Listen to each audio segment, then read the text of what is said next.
Dans un petit village isolé, au cœur de l'Afrique de l'Ouest, vivait une jeune fille nommée Aïcha.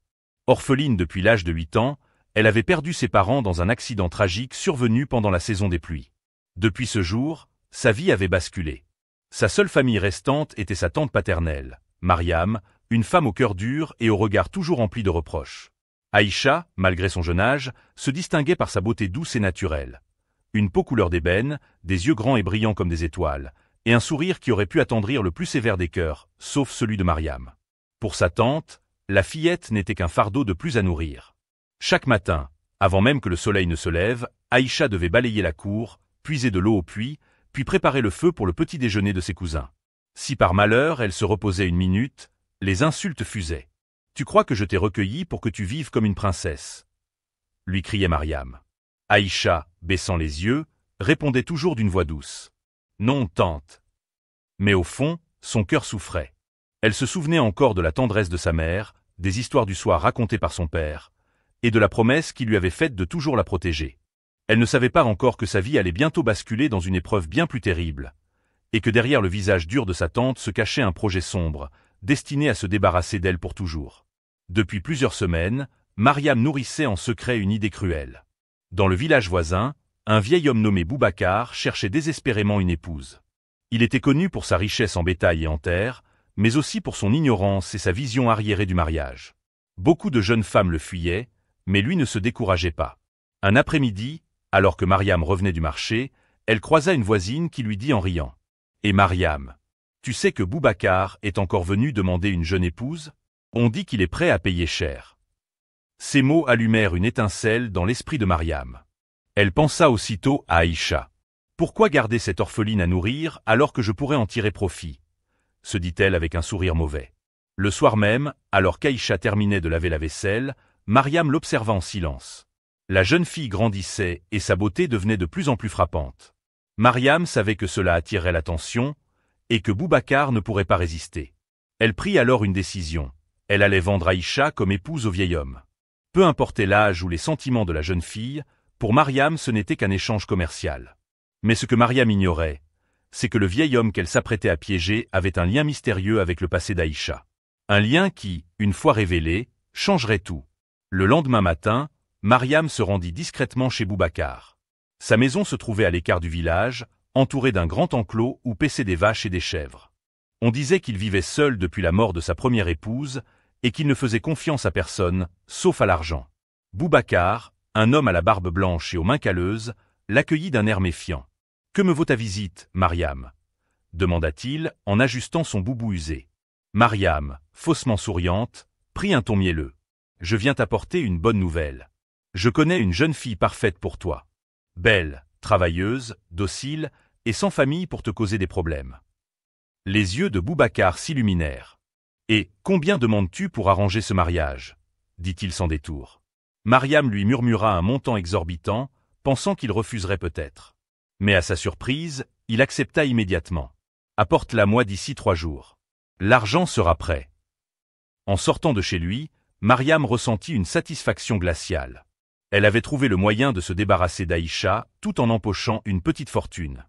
Pendant ce temps, Aïcha, ignorante du plan diabolique qui se tramait contre elle, continuait ses tâches quotidiennes, sans se douter qu'un destin étrange et dangereux l'attendait. Dès le lendemain, Mariam commença à préparer le départ forcé d'Aïcha. Elle fit semblant d'être plus aimable que d'habitude, lui offrant même un morceau de galette chaude au petit déjeuner. « Tiens, ma fille, mange bien, tu auras besoin de force bientôt. » Aïcha, surprise par ce geste inhabituel, esquissa un petit sourire. « Merci, tante. Mais pourquoi aurais-je besoin de force ? » « Tu verras, c'est une surprise, » répondit Mariam en détournant le regard. En réalité, elle préparait en secret un petit baluchon contenant 2 tenues propres pour la jeune fille. Mais elle ne lui disait rien. Elle voulait que tout se fasse rapidement, avant qu'Aïcha ne comprenne et ne tente de fuir. Le soir venu, Mariam rendit visite à un vieil ami, Souleymane, propriétaire d'une charrette tirée par un âne. Elle lui demanda de passer à la maison dans 3 jours pour emmener sa nièce chez un oncle éloigné. Elle prétexta que la jeune fille y trouverait un meilleur avenir. Souleymane, ne soupçonnant rien, accepta. Pendant ces 3 jours, Mariam observa Aïcha avec des yeux calculateurs, comme un marchand qui regarde une marchandise avant de la livrer. Mais derrière l'air docile de la jeune fille, Une étrange intuition commençait à naître dans son cœur. Elle sentait que quelque chose se préparait. 2 jours avant le départ prévu, Aïcha remarqua que sa tante passait beaucoup de temps à chuchoter avec des voisins ou à disparaître de la maison pendant de longues heures. Un après-midi, alors qu'elle balayait la cour, elle aperçut Mariam compter discrètement une pile de billets qu'elle rangea rapidement dans un foulard noué autour de sa taille. « Tante, d'où vient cet argent ?» demanda Aïcha, innocemment. « Ne pose pas de questions qui ne te regardent pas. » répondit Mariam sèchement, avant de rentrer dans la maison. Cette brusque réaction éveilla la méfiance de la jeune fille. Elle savait que Mariam ne gagnait pas autant au marché et que personne ne lui prêtait d'argent. Le soir, en étendant le linge derrière la maison, Aïcha surprit une conversation entre sa tante et Souleymane, qui était venu discrètement. « Ne t'inquiète pas, je serai là tôt le matin. Tu m'as bien dit qu'il fallait l'amener chez le vieil homme, » chuchotait-il. « Oui, et ne parle de ça à personne. Je compte sur ta discrétion. » Le cœur d'Aïcha se serra. Elle comprit qu'elle allait être envoyée quelque part contre sa volonté. Mais elle ignorait encore qui était ce vieil homme et ce qu'il lui voulait. Elle savait une chose, si elle ne faisait rien, elle serait prise au piège.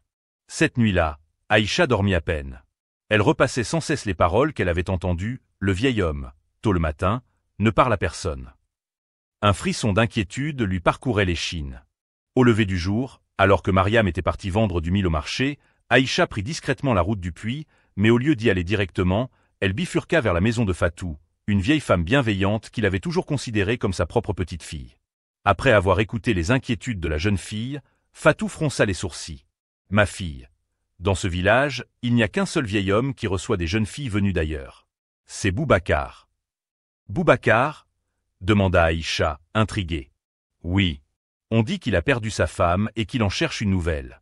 Mais il n'est pas connu pour bien traiter les femmes. » Le cœur d'Aïcha se mit à battre plus vite. « Mais pourquoi ma tante ferait ça? Je suis encore jeune. » Fatou soupira. Peut-être parce qu'elle veut se débarrasser de toi, ou obtenir quelque chose en échange. Ces mots confirmèrent les soupçons d'Aïcha. Elle remercia Fatou et rentra avant que sa tante ne revienne. Ce jour-là, elle prit une décision. Elle allait observer chaque geste de Mariam et trouver un moyen d'empêcher ce départ forcé. Mais le temps pressait, et le jour convenu approchait dangereusement. 2 jours avant le départ, Mariam reçut une visite discrète en plein après-midi. C'était Boubacar lui-même. Il portait un grand boubou bleu et tenait une petite sacoche en cuir qu'il gardait serrée contre lui. « Alors, Mariam, tout est prêt ?» demanda-t-il en jetant un regard furtif autour de lui. « Oui, elle ne se doute de rien. Dans 2 jours, elle sera chez toi. » répondit Mariam avec un sourire sournois. Boubacar hocha la tête et sortit une liasse épaisse de billets. « Voilà l'avance. Le reste quand tu me l'amèneras. » Mariam prit l'argent avec avidité, les yeux brillants. « Ne t'inquiète pas, elle est belle, travailleuse, et ne te causera aucun problème. »« Parfait. » murmura Boubacar avant de repartir, satisfait. Aïcha, qui était dans la petite cuisine en train de laver des calebasses, avait entendu des bribes de la conversation. Elle n'avait pas vu l'homme, mais elle avait reconnu le son des billets froissés et le ton mystérieux de sa tante. Le soir, Mariam rangea l'argent sous un tas de tissus dans une vieille malle, pensant qu'Aïcha n'oserait jamais fouiller. Mais la jeune fille, maintenant certaine que sa tante l'échangeait contre de l'argent, sentait la peur et la colère grandir en elle. Elle n'avait plus que 2 jours. Cette nuit-là, Aïcha ne dormit pas. Allongée sur sa natte, les yeux fixés sur le plafond de paille, elle écoutait le souffle régulier de ses cousins endormis. Dans 2 jours, elle serait remise à un homme qu'elle ne connaissait pas, et qui ne voyait en elle qu'une marchandise. Elle se remémora les paroles de Fatou, « Boubacar ne traite pas bien ses femmes. » Ces mots résonnaient dans sa tête comme un avertissement. Au petit matin, pendant que Mariam préparait la pâte de mil, Aïcha feignit d'aller chercher de l'eau au puits, mais prit en réalité le chemin de la maison de Fatou. « Maman Fatou, je dois partir d'ici avant que Souleymane ne vienne avec sa charrette. »« Mais comment faire ?» demanda-t-elle d'une voix tremblante. Fatou réfléchit un moment, puis dit « Ma fille, il y a un petit sentier derrière le grand fromager qui mène à un autre village. Si tu le prends la veille du départ, tu pourras rejoindre un endroit sûr avant qu'il ne te trouve. » Aïcha sentit une lueur d'espoir, mais elle savait que fuir n'était pas sans risque. Sa tante irait sûrement la chercher, et la route était longue et dangereuse. Elle décida de ne rien tenter tout de suite. Il lui fallait observer, préparer un petit paquet de nourriture, et choisir le bon moment pour disparaître. Ce soir-là, en lavant la vaisselle, elle croisa le regard de Mariam. Un regard froid, presque impatient. Elle comprit que sa tante avait hâte de se débarrasser d'elle. Le lendemain matin, Mariam appela Aïcha dans la cour. Elle avait un air étrangement jovial, ce qui mit la jeune fille encore plus sur ses gardes. « Aïcha, ma fille, prépare-toi. Demain, Souleymane viendra te conduire chez ton oncle Amadou, dans le village de Kounda. » Aïcha fronça les sourcils. « Mon oncle Amadou? Je ne l'ai jamais vu. » « C'est normal, il vit loin d'ici. Il a accepté de t'héberger pour que tu aies une vie meilleure. » Elle prononça ces mots avec un ton qui se voulait rassurant, mais ses yeux brillaient d'une lueur que la jeune fille n'aimait pas. Aïcha hocha la tête, faisant semblant de croire à cette histoire. « Merci, tante. » répondit-elle d'une voix douce. Mais à l'intérieur, son cœur battait fort. Elle savait que c'était un mensonge. Ce soi-disant oncle Amadou n'existait probablement pas. Le vrai but, elle l'avait compris, l'envoyer chez ce mystérieux vieil homme. Boubacar. Dès que Mariam tourna le dos, Aïcha se mit en tête de préparer sa fuite. Il ne lui restait que quelques heures pour rassembler un peu de nourriture et attendre le moment où tout le monde dormirait. Le soir tomba sur le village, apportant avec lui le silence ponctué par les grillons et le bruit lointain des tambours.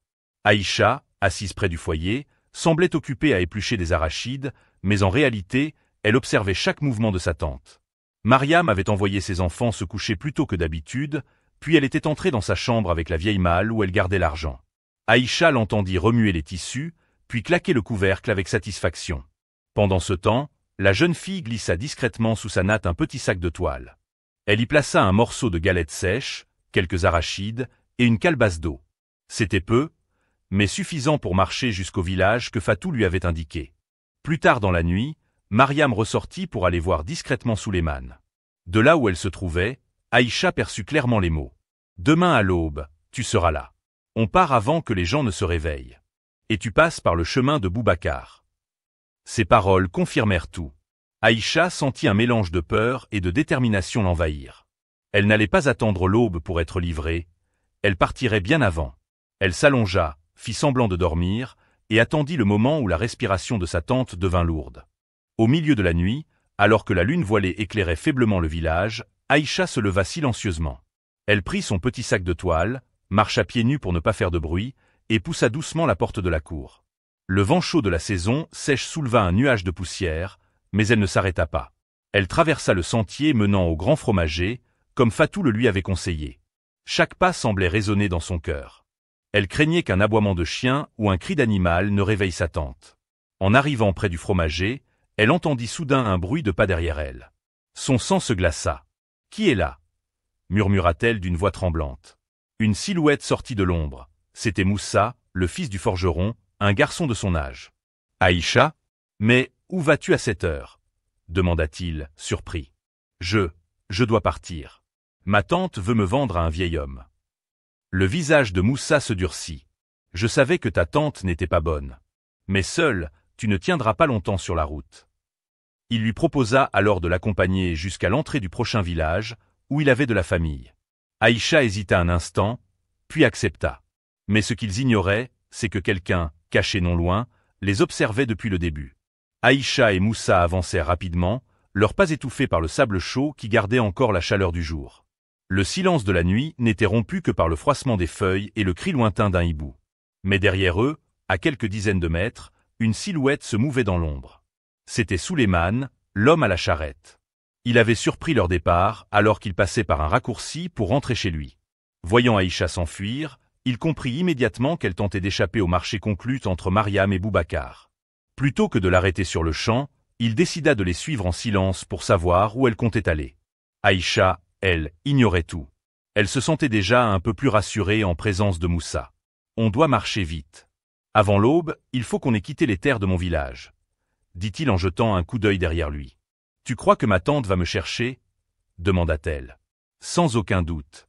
Mais si on atteint ma famille à Kourouba, elle ne pourra plus rien faire. » Ils accéléraient le pas, sans savoir qu'à chaque détour du sentier, Souleymane réduisait la distance qui les séparait. Après plus d'une heure de marche, le sentier s'étroitissait, bordé de hautes herbes qui bruissaient au moindre souffle de vent. C'est là que la voix grave de Souleymane retentit derrière eux. « Aïcha, Moussa, arrêtez-vous. » Les deux jeunes se figèrent. Aïcha sentit son cœur s'emballer. Moussa, lui, serra le poing et se plaça légèrement devant elle. « Que nous veux-tu, Souleymane ?» lança le garçon. Souleymane avança lentement, les mains levées comme pour les rassurer. Je ne veux pas vous faire de mal. Mais Aïcha, ta tante t'attend. Ce n'est pas bien de partir en pleine nuit sans prévenir. Aïcha sentit la colère monter. Elle ne m'attend pas, elle veut me vendre à un vieil homme que je ne connais même pas. Souleymane détourna le regard. Ce n'est pas à moi de juger. J'ai donné ma parole à ta tante de t'emmener. Je ne peux pas revenir sans toi. Moussa fit un pas en avant. Alors ta parole vaut plus que la liberté de cette fille. Un silence lourd tomba. Souleymane hésitait. Ses yeux semblaient dire qu'il n'aimait pas cette situation. Mais l'argent de Mariam pesait lourd dans sa décision. Revenez, et je vous promets que tout ira bien, murmura-t-il. Mais Aïcha savait que ce serait tout sauf vrai. Le regard d'Aïcha croisa celui de Moussa. Il n'avait pas besoin de parler pour comprendre qu'il pensait la même chose. S'il suivait Souleymane, tout serait perdu. Souleymane, je ne retournerai pas chez ma tante, dit Aïcha d'une voix ferme, plus assurée qu'elle ne se sentait. Aïcha, ne complique pas les choses, répondit-il, avançant d'un pas. C'est alors que Moussa murmura à Aïcha. À mon signal, on court vers le petit bois à gauche. C'est plus dense, il ne pourra pas nous suivre facilement. Souleymane s'approcha encore, tendant la main vers l'épaule de la jeune fille. Viens, il est tard, et la route est dangereuse. Maintenant, cria Moussa. Les deux jeunes se précipitèrent sur la gauche, disparaissant entre les buissons. Les branches griffaient leurs bras, mais ils couraient sans s'arrêter, guidés par la lueur pâle de la lune. Derrière eux, Souleymane jurait et tentait de les suivre, mais les ronces et les troncs serrés ralentissaient sa progression. Après plusieurs minutes de course, Moussa et Aïcha débouchèrent sur un petit sentier sablonneux. Essoufflés, ils s'arrêtèrent, écoutant, aucun bruit de pas ne les suivait. Mais leur soulagement fut de courte durée. Devant eux, une silhouette massive se tenait au milieu du chemin. La lune sortit timidement de derrière les nuages, dévoilant la silhouette imposante qui bloquait le chemin. C'était un homme grand, le torse nu malgré la fraîcheur de la nuit, avec une longue cicatrice courant de sa tempe jusqu'à sa joue. Il tenait une lance appuyée contre son épaule et les observait sans bouger. « Où allez-vous, enfant, à une heure pareille » demanda-t-il d'une voix grave. Aïcha recula d'un pas, mais Moussa se plaça à ses côtés. « Nous allons à Kourouba » répondit-il prudemment. L'homme plissa les yeux. « Kourouba ? En pleine nuit ? Vous fuyez quelqu'un, n'est-ce pas » Aïcha hésita, mais décida de dire la vérité. « Ma tante veut me vendre. Nous essayons de rejoindre la famille de Moussa. » Un silence pesa. L'homme sembla réfléchir, puis posa sa lance au sol. « Je m'appelle Sori. Je connais bien ta tante, petite, et je sais de quoi elle est capable. » Ces mots frappèrent Aïcha en plein cœur. Comment Sori connaissait-il Mariam? Et pourquoi son ton sonnait-il presque comme un avertissement? Si vous continuez par ce chemin, vous arriverez chez l'homme qui vous cherche. Mais, je peux vous montrer une autre route, dit-il en baissant la voix. Sori fit signe à Aïcha et Moussa de le suivre, s'engageant dans un petit sentier dissimulé derrière un amas de pierres. Le passage était étroit, presque invisible pour qui ne le connaissait pas. Ici, peu de gens passent. C'est un ancien chemin de chasse. Il vous mènera au-delà de la rivière sans traverser le village de Boubacar, expliqua-t-il d'un ton bas. Aïcha jetait des regards inquiets derrière elle, craignant que Souleymane ne réapparaisse. Mais Sori semblait sûr de sa route, marchant avec l'aisance de quelqu'un qui connaît chaque arbre. Au bout de quelques minutes, il ralentit et se tourna vers eux. Votre tante, Mariam, autrefois, elle n'était pas ainsi. Mais après la mort de ton père, Aïcha, elle a changé. La jeune fille sentit son estomac se nouer. Tu connaissais mon père ? demanda-t-elle, la voix tremblante. Sori hocha la tête. Je le respectais beaucoup. Il m'avait confié quelque chose à garder pour toi, mais Mariam m'a interdit de te le remettre. Elle disait que tu devais oublier ton passé, point. Aïcha sentit la colère et la curiosité s'enflammer en elle. Qu'est-ce que c'était? Sori esquissa un sourire mystérieux. Si nous arrivons en sécurité, je te le donnerai. Et tu comprendras pourquoi ta tante veut te garder sous son contrôle. Après plus d'une heure de marche dans la pénombre, le bruit discret d'un cours d'eau commença à emplir l'air. La rivière s'étendait devant eux, ses flots miroitant sous la lune. On l'appelait la rivière des murmures, car le vent qui passait dans les roseaux semblait chuchoter des mots incompréhensibles. Si nous traversons ici, nous serons hors de portée de ta tante et de Boubacar, dit Sori en désignant un gué peu profond. Mais avant qu'ils ne puissent avancer, Moussa s'arrêta brusquement. Regardez là-bas. Sur la berge opposée, 3 silhouettes sombres se tenaient immobiles. L'une d'elles tenait une lanterne, dont la lumière oscillait doucement, projetant des ombres déformées sur l'eau. Sori fronça les sourcils. Ce n'est pas bon, ce sont les hommes de Souleymane, murmura-t-il. Aïcha sentit la peur lui nouer la gorge. « Comment ils ont pu nous retrouver ?» demanda-t-elle. « Quelqu'un les guide. Et ce quelqu'un connaît ce sentier aussi bien que moi. » répondit Sori, jetant un regard inquiet vers les bois. Moussa se rapprocha d'Aïcha. « On ne peut pas passer par là, ils nous verront. » Sori inspira profondément, comme s'il pesait une décision difficile. Il existe un autre passage, mais il est plus dangereux. C'est un vieux pont suspendu, à moitié cassé, en amont. Sans perdre de temps, Sori fit signe à Aïcha et Moussa de le suivre à travers un enchevêtrement de broussailles. Le chemin montait légèrement, et chaque pas sur les pierres glissantes leur rappelait qu'une chute dans l'obscurité pourrait être fatale. Faites attention où vous posez les pieds. Ici, un faux pas, et c'est la rivière qui vous avale, prévint Sori. Après une vingtaine de minutes de marche rapide, un grincement inquiétant se fit entendre devant eux. À la lumière pâle de la lune, ils virent le vieux pont, une structure de cordes effilochées et de planches disjointes, suspendue au-dessus d'un ravin où l'eau rugissait plus fort. Aïcha sentit ses jambes trembler. On doit vraiment passer par là. C'est notre seule chance, répondit Sori, déjà en train de tester la solidité d'une première planche avec son pied. Moussa passa juste derrière lui, aidant Aïcha à poser un pied après l'autre. Le bois craquait sous leur poids, et parfois une planche manquante laissait apparaître le vide noir en dessous. À mi-chemin, un craquement plus fort que les autres retentit. « Ne bougez pas !» ordonna Sori. Ils tournèrent la tête, et virent une lueur de lanterne se rapprocher rapidement du côté d'où ils venaient. Les hommes de Suleiman avaient trouvé leurs traces. Le cœur battant à tout rompre, Aïcha sentit la peur lui serrer la poitrine. Les planches du pont grinçaient sous leurs pas précipités, tandis que la lanterne des poursuivants se rapprochait dangereusement. « Vite, ne regardez pas en bas !» cria Sori en avançant d'un pas rapide mais sûr. Moussa tenait fermement la main d'Aïcha pour la rassurer, tandis que le vent sifflait dans les câbles usés du pont suspendu. Chaque craquement faisait écho comme un coup de tonnerre dans la nuit silencieuse. Derrière eux, des voix se faisaient entendre, mêlées à des ordres et des jurons. « Ne les laissez pas s'échapper !» hurla l'un des hommes. Sori fit un dernier effort, posant un pied sur la dernière planche branlante, puis tendit la main à ses compagnons. Plus que quelques pas, courage. Enfin, ils atteignirent l'autre rive. Soulagés, ils s'écartèrent du pont, tandis que les premiers éclats de voix des poursuivants retentissaient à l'autre bout du ravin. Essoufflés, trempés de sueur, mais vivants. On ne peut pas s'arrêter là. Il faut continuer, vite. Lança Sori en les entraînant dans la forêt dense. Après leur course effrénée sur le pont suspendu, Aïcha, Moussa et Sori s'enfoncèrent plus profondément dans la forêt épaisse. Les branches fouettaient leurs visages, mais ils savaient qu'ils ne pouvaient pas ralentir. Soudain, au détour d'un sentier presque oublié, Sori s'arrêta devant une vieille cabane en bois, à moitié cachée par la végétation. « Ici, nous serons en sécurité un moment. C'est un refuge que j'utilise parfois. » Ils entrèrent dans la cabane. À l'intérieur, un lit en bois, quelques couvertures usées, et une petite cheminée pour réchauffer l'air. Aïcha s'effondra sur le lit, épuisée. « Merci, merci de m'avoir aidé, » murmura-t-elle. Sori posa une main rassurante sur son épaule. « Tu es courageuse, Aïcha.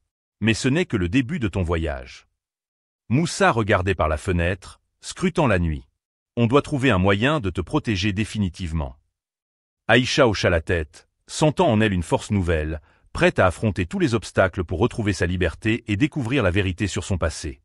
Autour de la petite cheminée qui diffusait une chaleur douce, Sori regarda Aïcha avec une intensité nouvelle. « Aïcha, il est temps que tu connaisses la vérité sur ton passé. » La jeune fille, le souffle coupé, l'écouta attentivement. « Ton père, avant sa mort, il m'a confié un secret. Un secret que Mariam voulait garder pour elle. Tu n'es pas une simple orpheline abandonnée. Tu es la fille de la lignée royale de ce village. » Les yeux d'Aïcha s'agrandirent d'incrédulité. « Moi, une princesse. » « Oui, ton père était le fils du chef, mais il a été rejeté à cause d'intrigues et de jalousie. Mariam, ta tante, voulait s'emparer de cette fortune et de ce pouvoir. C'est pour cela qu'elle t'a caché, qu'elle t'a éloigné de ta vraie famille. » Un mélange de colère, de tristesse et d'espoir monta en elle. « Alors, tout ce que j'ai vécu, c'est à cause de cette trahison. » Sori hocha la tête. « Mais ce secret te donne aussi une force. Tu as le droit de réclamer ta place, et je serai là pour t'aider. » Après cette révélation bouleversante, Aïcha sentit en elle une détermination nouvelle. Elle n'était plus une simple orpheline sans défense, mais l'héritière d'une lignée noble. Sori et Moussa l'aidèrent à rassembler des affaires essentielles pour leur retour au village. Il savait que la confrontation avec Mariam serait difficile, mais il fallait reprendre ce qui lui appartenait de droit. Sori expliqua. Nous devons trouver des témoins qui se souviennent de ton père et de sa vraie place. Sans preuve, Mariam pourrait nier tout cela. Moussa proposa. Je connais le chef du village voisin, il pourrait nous soutenir. Aïcha hocha la tête avec espoir. Alors, préparons-nous. Le moment de la vérité approche. Ils passèrent la nuit à élaborer un plan pour affronter la tante cruelle et dévoiler sa trahison au grand jour. À l'aube, Aïcha, Sori et Moussa reprirent la route vers leur village natal. Le chemin semblait plus familier et moins hostile qu'à leur départ, comme si la vérité les guidait. À leur arrivée, ils commencèrent à parler avec les anciens du village, ceux qui avaient connu le père d'Aïcha et qui se souvenaient des injustices dont il avait été victime. Certains, timides au début, finirent par reconnaître l'héritage d'Aïcha. Le chef du village voisin, un homme sage et respecté, accepta de prêter son soutien, promettant d'intervenir pour que justice soit faite. Mais la tante, Mariam, avait déjà entendu des rumeurs et préparait sa défense. La bataille pour la vérité et la liberté d'Aïcha ne faisait que commencer. Dans la grande place du village, rassemblant voisins et anciens, Aïcha se tenait droite, le regard fier malgré le poids des années d'injustice. À ses côtés, Sori et Moussa formaient un front uni. Mariam apparut, vêtue d'un pagne coloré, tentant de masquer son inquiétude derrière un sourire forcé. « Alors, voilà la fameuse orpheline revenue pour semer la discorde », lança-t-elle d'une voix froide. Mais plusieurs anciens prirent la parole, racontant ce qu'ils savaient des origines d'Aïcha, évoquant les trahisons et mensonges. Les preuves apportées par Sori, notamment des documents et témoignages, firent vaciller Mariam. « Tu ne peux pas me prouver quoi que ce soit » cria-t-elle, dépitée.